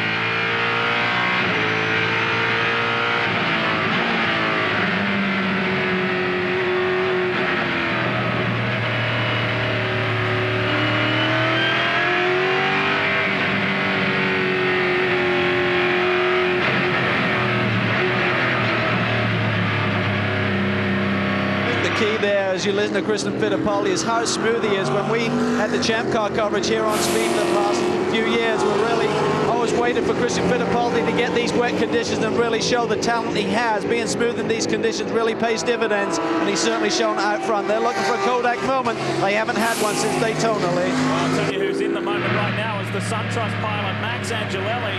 And these are the points as they stand now. Important that Angelelli has got ahead of Pruitt because that gap gets reduced from 5, as it was at the beginning of today, to just 3 going into Fontana. This is tight stuff. When we talk about being smooth on the throttle, it's not just the putting on of the throttle. Listen as he backs off of the throttle as well. He comes on, he rolls on the throttle right here. Starts to build some throttle as he gets straighter off the corner. But when he gets closer to the corner, he won't just snap off the throttle. You'll hear him back off very gently right here. Keeping the weight of the car in the center. And I can't begin to tell you how much Christian Fittipaldi is enjoying this moment. For a thoroughbred race car driver like he is, ex-F1, ex-Champ Car, ex-Nextel Cup, to be back right in the heart of competition, racing for a podium, racing for a victory after he sat out for so long. It's a magic moment for Fittipaldi, and now he's got his hands full with Angelelli as Pruitt sits back in 4th. And our race leader, Butch Leitzinger, is absolutely flying. He's 3.5 seconds in the lead. Butch Leitzinger, of course, on slicks, which I would want to be on right now. I mean, he might be slippery and everything, but that's the right tire at this point in time. If you were someone like Andy Wallace and you're out there on full range, you had better be taking very slow and very careful corners because you'll burn those tires right off and be back in the pits soon. Angelelli looking at Fittipaldi. Couldn't quite do it. Falling way behind the scene, just now coming down to one. This is the battle for second. Leitzinger has increased his lead to 4 seconds now.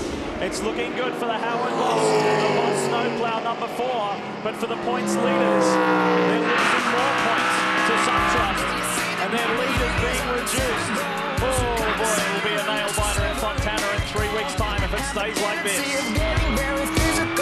So watch your step, 'cause if I do, you need a miracle. Make me wonder why I'm even here. Grand American 250 continues here at Barber, the Rolex Sports Car Series, and a new second place runner. Yes, it's Max the Axe Angelelli. He's knocked another one off and is now only has one left on his list. Let's take a look at how he executed the pass on Christian Fittipaldi. Been hounding Christian Fittipaldi for about 3 laps, trying inside-outside moves. You see, it's very slippery. You can see the sheen of the water. Watch here. Coming into turn 14, second last corner. Christian got in a little bit hot and couldn't turn the car. He knew if he turned, he'd have a spin or a slide, so he just went ahead and went straight. Look here, just right at the inside, leaves the gap open. And Max takes advantage of it. This was on board Max Angelelli. Coming up in those closing 3 corners. Just too much speed. You see it right here. He gives up. He had to get off the throttle. You see it right there. Yeah. He knew if he turned in that it was going to have a spin, so he just corrected. Let the thing happen. Guess what? As the points as they stand now, there'd be 1 point going in to Fontana. Going into Fontana, I should say.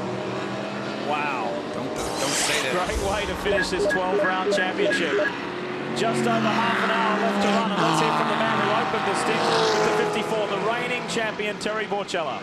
Well, Terry Borchella, you hand it over to Christian Fittipaldi, but you guys have to be enthused with the performance of the car and the team this weekend. First front row start for a long time for you guys, but how difficult is it out there right now? It's been real hard because you can't really tell if the track's totally dry, and the wet spots you can't see real well, so it's tricky, but we got a great guy in the car right now to bring it home, and the team's been doing such a good job, and we've had our share of struggles over the last few months, really, and I'm just real happy that we're running in the front again, and I'm real appreciative of the guys. They've worked real hard. Well, I know it's a big gamble to be out on slick. Some of the teams here on range. Do you think you could make range last right now if you had to? I wouldn't want to be on range right now, and I'm glad, you know, Christian, he's got a lot of experience with Formula One. I mean, he's done everything, and if there's anybody to be in the car right now, it would be him, and I think he's going to do a great job and bring us home.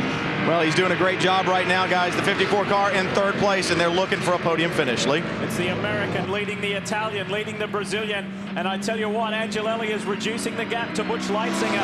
He was 2 seconds a lap quicker on the previous lap, and the gap is now down to 1 second, first to second. Let's talk SGS for a moment, and the championship points leaders, Andy Lally, Mark Bunting, are leading this class, and we haven't spent a great deal of time today on SGS, but there's a lot happening up front, but this has been pretty intense here too, and let's give a pat on the back to Lee Keane and Corey Friedman. They sit second in SGS, chasing the 38 T56 Porsche of Andy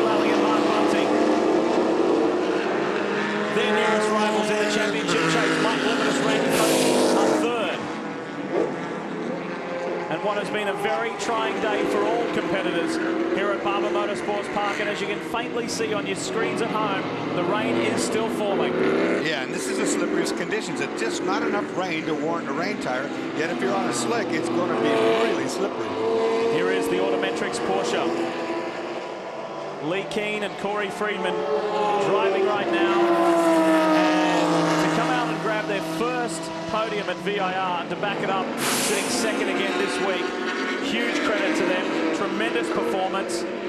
It's getting slippery now. I mean, this rain has just been going. It's a drizzle, steady drizzle, but it's getting the track wet enough now. You're starting to see some rooster tail coming off the back of the cars. And here is Randy Coates, teammate the Leigh Lewis championship hopeful. And with Andy Lally being up front, Brian, this is making it increasingly difficult for Levitas to get this championship win. Absolutely it is, Lee. And the other thing that's making it more difficult is the contact that Michael Levitas had early in the race. You'll remember that we had a full course yellow for the 84 car that was spun down in turn 1, and I said I think he had contact. Well, indeed he did. And you looked at the car and they damaged the radiator. It was leaking fluid behind the last pace car. The car was overheating so bad, Randy Popes was having to shut it off back and forth underneath the pace car just to make sure the car didn't overheat. They brought it to pit lane, filled it with water, but the car definitely not up to speed, so they will try to limp it around for a podium finish. But anyway you look at it, it definitely hurts in the championship hunt. The G&W Motorsports SGS car, made Van Wyck and Craig Stanton now driving. Craig Stanton, who hopes to win the Grand Am Cup GS division, also doubling up in the Rolex series. Of course, we saw him win a SGS race earlier in the year when he was driving for Arsco Motorsports. Craig Stanton leading right now in the Porsche Cup points, and that's a very, very good thing to win. Race leader overall and DP race leader Butch Leitzinger. He's been able to edge slightly away now, responding with a quicker lap time than Max Angelelli. And this is a good scrap at the front, 1.7 seconds between the two. I'm sure they called Butch on the radio and said, hey, you got a couple of guys coming fast, you better try to step on it. And he responds at a 35 flat. So the fastest lap that time belongs to Butch Leitzinger. But these guys, they can see him, and when you can see him, you can get to him. And a team that has failed to give up, never say die, not lie down, and just continue with different strategies and making the most of the cautions is the second Comp USA Ganassi car, the 02 machine of Luis Diaz, Jimmy Morales. Diaz has now worked that car up into 5th place after being a lap down earlier in this race. That's a mighty effort. The points as of now, if the race were to finish, 1 point separating Pappas, Pruitt, and Wayne Taylor. He's in the hot spot. He's in the hot spot. He's in the hot pot. Calvin, Wayne Taylor is. He certainly is. And Wayne, we spoke earlier about the fact you guys started with a wet setup on the car, then we saw you connect the rear sway bar. What is the state of the car for these conditions right now, do you believe? Well, I think that they're pretty good, but we're on slicks. So if we get the opportunity to go to wets, we can have a good setup. Basically, it's an intermediate setup right now. Well, they got a lot more downforce on the car, and this championship battle is heating up, Leigh. Oh, boy. What a day we've had here in Alabama. A little bit of everything. And if it should get wetter, remember, the first guy that when these guys pit for tires, which it would have to if it starts getting wetter, then that would put Andy Wallace in the catbird seat as long as he hasn't burned down his tires already. It's a Pontiac Crawford leading a Pontiac Riley, leading a Pontiac Donna. 1, 2, 3 for General Motors, but 3 different chassis manufacturers in the top 3 spots. Not bad, huh?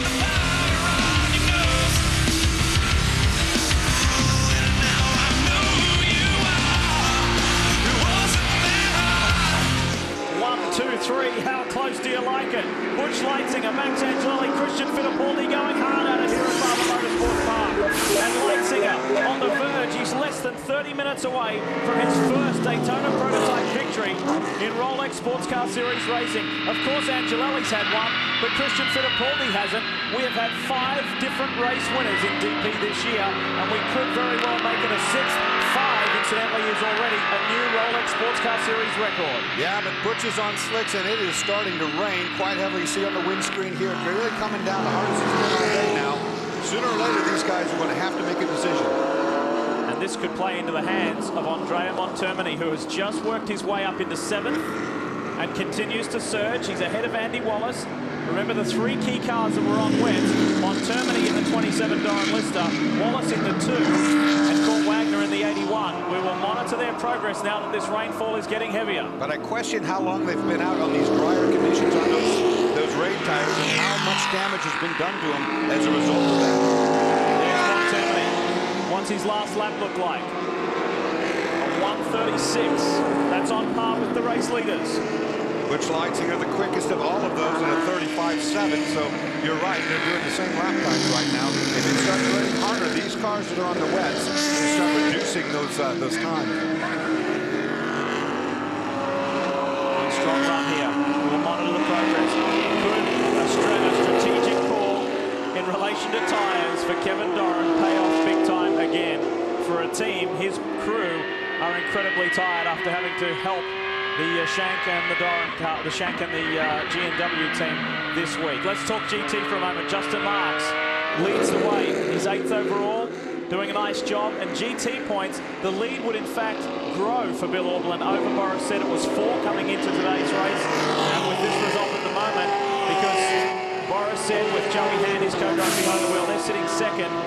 So they would get a few more points over the sister car. Let's hear from Bill Auberlen, champion going into the last race. Cal. Bill, the championship is very tight between you and Boris. It looks like you've got the upper hand right now. But talk about the pressure on your young teammate, Justin Marks. He realizes, you know, your championship is on the line, and in these tough conditions, how's he handling it? This is what Justin likes. He likes these weird conditions that change from dry to wet, and he shines, and right now he's doing a great job. I got my fingers crossed for him. He did the same thing in VIR and came out shining. We won. He needs to do one more. Come on, baby, he can do it. I believe you guys are still on slicks, but we've seen a lot of rain happening here over the last 10 minutes, Bill. How much longer can the boys hold on slick tyres? When will they need wet weather tyres? Well, figure that we have like a 45 or 50, or big lead over second. If they change to dry rains, they start catching us. But when they come in, that'll put them over a lap down to us. And hopefully a yellow comes out and we'll keep that lap. And that's what we're banking on. All right, strategy is going to be key, Leigh. Certainly is.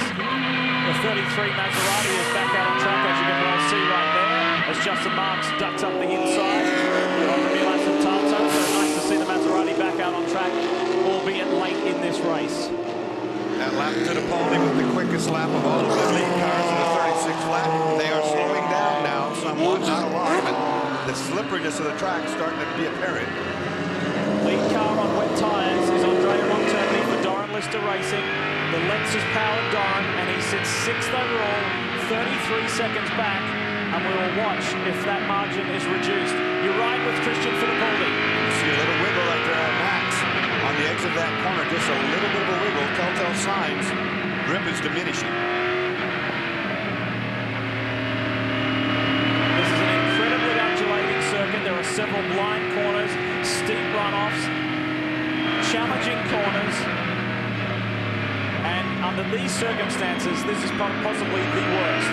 Well, you heard Elliott Forbes Robinson say before, you get to a corner one time it's dry, you get to the corner the next time, and you lock up the tires because it's wet there now. So it is very, very hard for these drivers to read the track. Pontiac got a 1, 2, 3 a couple of rounds ago at Homestead. Can they do it again? It's looking that way. As we see one of our SGS competitors, the ball will win. Jack Baldwin, our old mate, and Jim Taffel running solidly in the SGS class, the Alpine Porsche. Doing a nice job, and Jim Taffel qualified that car in the top 5, which is quite an achievement for a new driver to the series. Jack, too, is one of the Porsche driving experience instructors right here at Barber Motorsports Park. 25 minutes to go. What will happen? We'll find out.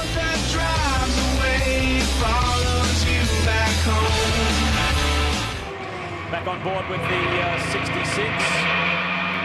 The Porsche 250 presented by Bradley Arant here at Barber Motorsports Park, the second last race of the year for the Rolex Sports Car Series. Thank you, the folks and fans of Birmingham, Alabama and the Rolex Sports Car Series for enduring this testing and trying weather, and we're under our 4th yellow of the day because of the 06 ICY, the Inner City Youth Team. Rosenblum has beached the Corvette, turn 1. Look at this. Yeah, you don't think it's slippery now? There he goes, all off the racetrack into the gravel trap where he's stuck. Let me tell you what's going to go on right now. All of the guys are out there on the dry tires, those slicks. They're going to lose their temperature and they're going to lose their grip. Also, the racetrack itself will not have a dry line because it's going to fill in with the rain because the cars are going much slower, reduced speed, and they're not sucking that rain up off the racetrack and throwing it in the air. So anybody who's out there right now on slicks that can hear me, come in and get some rain quick. The 58 Red Bull Brumos car is in with Darren Law. Time for a change, Chris, would you say? That's exactly what's going to happen down here, Leigh. Darren's brought it in. He's putting the wet weather tires on. Now, he and David Donahue were both having some problems with the slick tires, and for how long you're loaded up in the right-hand corners, they were really beating up that left front tire because they weren't really getting much heat in it at all. So it was graining, and they really weren't getting any traction going through the right-handers. So they're thinking that this change with the wet weather is going to help them out. Also, J.C. Francis pulled the 59 in. J.C. has been sick all weekend. He just got about 10 or 15 laps in the car. He's going to hop out, and Scott Goodyear is going to get in that car. So Scott Goodyear's done a lot of development with these Fab car chassis, and he's going to get a chance to see how this series has changed. There are the 59 team going to work. Scott Goodyear was meant to race at the Rolex 24 at Daytona this year, but injured himself in an ice hockey accident. So he was pleased to be back in the Rolex Sports Car Series this weekend. Brian, tell us more about the Doran Lister machine. Leigh, I checked with Kevin Doran on the rain tires that Andrea Montermini has on his car right now. He said he's taking real good care of them. They are not worn at all. And in fact, about 5 minutes ago, he told him to go to fuel position 8, which will add more power to that power plant that sits behind him. So Montermini trying to go to the front here. And once again, this full course yellow could help him do just that. And Andrea Montermini sits 6th overall in the Daytona prototypes and overall in the race standings. The reason why we're highlighting him is he is the lead car on wet weather tires. The rest in front of him are all on slicks. Can it be his day? We'll find out.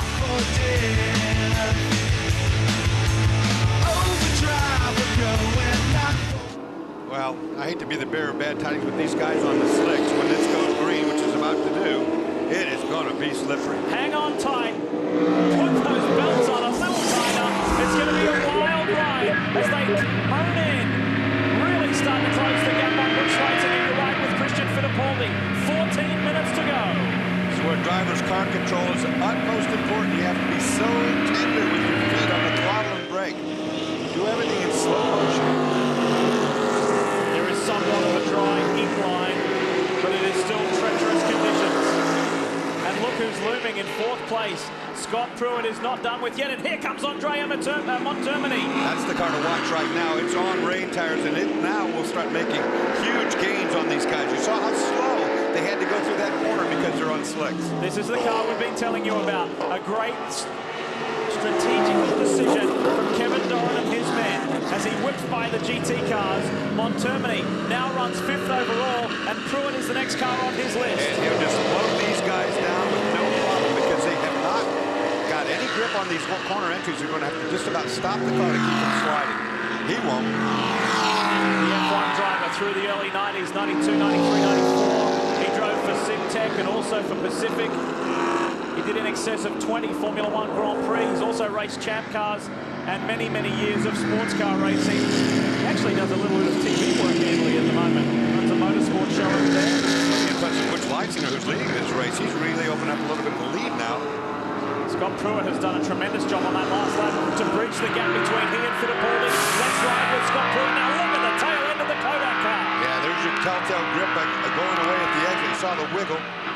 Watch here now how they have to really slow the car for these corners. Well, Scott Pruitt knows how important today is, and here is Montermini. Montermini is caught up, and he will go right by these guys you watched. Relishing these wet conditions with the wet weather tyres on the Doran Lister, the Lexus-powered Doran, as he is starting to zero in, and he looks for as much water as he can get. What do you have for us, Carl? Well, Wayne Taylor is one driver down here on pit lane who's hoping that Andrea Montermini can actually catch Scott Pruitt. But Montermini can get by Pruitt and not make any headway on the SunTrust team. That would then give Wayne Taylor the lead by 1 point going into that final round. So this is really a seesaw battle, Leigh, right now in the championship points. And we often see Wayne chewing his nails. He's chewing the radio antenna there. It's anxious times for him. He's not only the driver, he's the team owner. He's worked incredibly hard with their principal sponsor, SunTrust, in putting this effort together. But look at the bright red car. The Lexus-powered Doran is zeroing in on the Lexus-powered Riley. It's Andrea Montermini versus Scott Pruitt. Remember, Scott Pruitt running for this championship cannot risk locking up and going off into the Toolies. Whereas Andrea, you know, he's the spoiler in this whole thing. The 27 Doran Lexus was victorious at Watkins Glen with Didier Tays and Jan Magnussen at the wheel. Now it's a different ex-Formula One driver behind the wheel. Andrea Montermini, the Italian, really applying the pressure now with just over 10 minutes remaining. Now he's got him. He's got the sight set going down into turn one. I don't think Scott can defend. No way. There he goes. Under brakes on the inside. Pruitt lets him go. Does not contest that. He knows that Montermini's got the speed on the wet weather tyres. They would have called him and told him that there's on wets and just don't go there. You know, just let him go. And the Ganassi organisation is involved in Nudge Motorsport, IRL, Nextel Cup. But this is the only championship he can win this year. Can he do it? Who says commercial brakes are boring? Well, we're away. Andrea Montermini, after executing a brilliant pass on Scott Pruitt, spun the 27 Lister. Let's show you what happened. It's what happens when you're trying as hard as Andrea's trying. You know, he's really putting the thing to the limit. You see him come in here, just gets a little bit out to the outside, and around she goes. As easy as that, and that puts Scott Pruitt back into fourth, and that gives him back the championship lead. On board with Pruitt, and Scott says, thanks, Andrea. I'll take the championship lead back from here on in. Give me that point back. And now Montermini is battling with the 0-2 car of Luis Diaz. So the points have been seesawing. A moment ago, Taylor had the lead. Now it goes back to Pappas and Pruitt. Coming up through past the GT cars, updating you, it's still Justin Marks who leads GT over Joey Hand. And Spencer Pumpelly and Mark Greenberg have had a very enjoyable day. They've motored their way past Marino Franchitti and Gunnar Jeanette to third in GT. And in SGS, the battle rages between the teammates Andy Lowing and Randy Probst. First and second, and Corey Friedman stand. Look at this!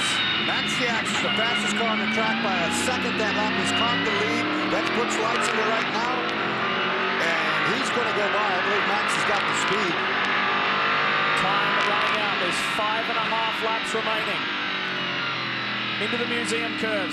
Can Butch Leitzinger hang on for his first Daytona prototype victory with Elliott Forbes Robinson? Butch doing a great job out there with the car. He's got no question how we talked to. The Crawford guys say the car is good in the wet. It's a good wet weather car, and it must be. Oh no! Christian Philippo's gone! And in the wall, big car wreck. That's going to bring a caution out. Oh no! That was a severe impact. Christian climbs from the Doran. Oh boy, that was a nasty one. And this could win the whole thing for Butch Leitzinger. I can tell you that. We don't have that much time left in this race. This could be... It will be a full course caution. It's got to be. This could be a checkered flag caution situation. There it is. We've just seen it now come out. Fifth yellow. Fifth full course yellow. And let's hope that Fittipaldi is all right. That was a major impact. He's on his feet. He's fine. And He's a podium slips away. You saw how quickly that car swapped in, just snapped around on him. And once it got to the wet grass, forget about it. Kodak Easy Shed Doran is crushed. And after a brilliant performance, Christian Fittipaldi is the victim of these treacherous wet conditions.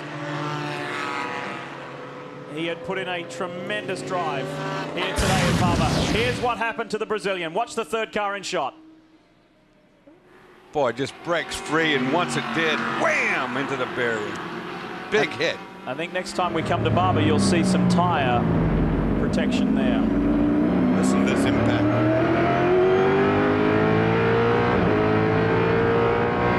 Here we go. Switch it back right here.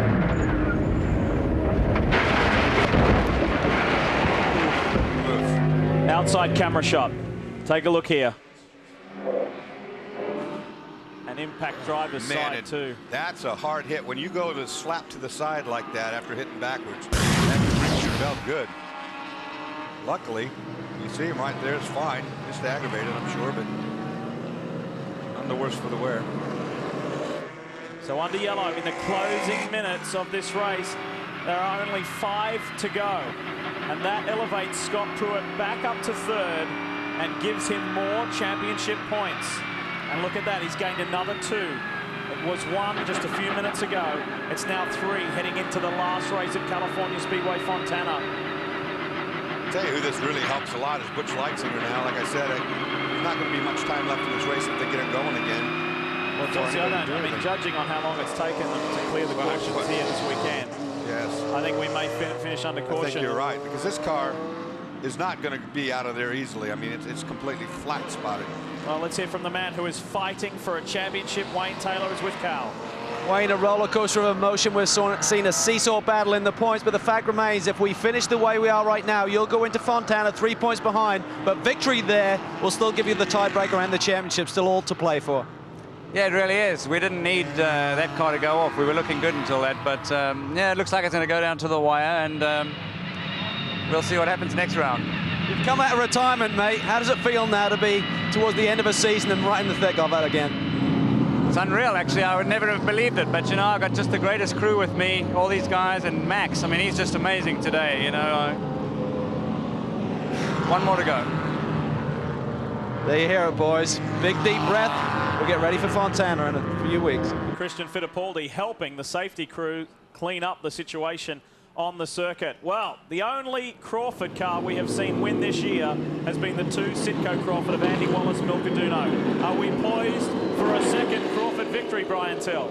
Well, Leigh, we certainly could be. And Max Crawford, I know you came in here hoping for a victory for one of your cars, and probably either one of them, but I know sentimental favorite Andy Wallace in the championship, but I think you'll take a victory on either one of them. We certainly will take anything we can be given at this stage. With this sort of weather conditions, I mean, it's a gamble. You know as well as I do. You pays your money and you places your bet. That's about it. But we put Andy on reins and kept Butch on the dries, just hoping that whatever would happen, would happen. And obviously the gamble paid off right now. Yeah, it looks like it's going to pay off. It may take a long time to clean that accident up, and if so, Max Crawford gets to drink the champagne for the 3rd time this season, guys. And Pontiac will strengthen their lead over Lexus in the Engine Manufacturer Championship. This will be Pontiac's 7th victory from 11 races. They came in with an 8-point margin over Lexus and a very, very valuable victory. Less than 3 minutes remaining, and we haven't received official word yet from race director Mark Raffoff, but this surely will finish under caution, and we will increase that record. We've had 5 different Daytona prototype winners this year. That in itself is a Rolex Series record. We will increase it to have 6 different winners from 11 races. What a stellar season. Let's talk GT for a moment.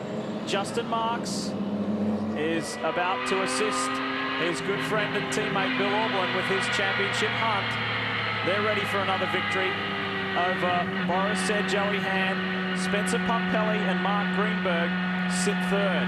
And the point situation in GT, 7 would be the margin going in to California Speedway Fontana.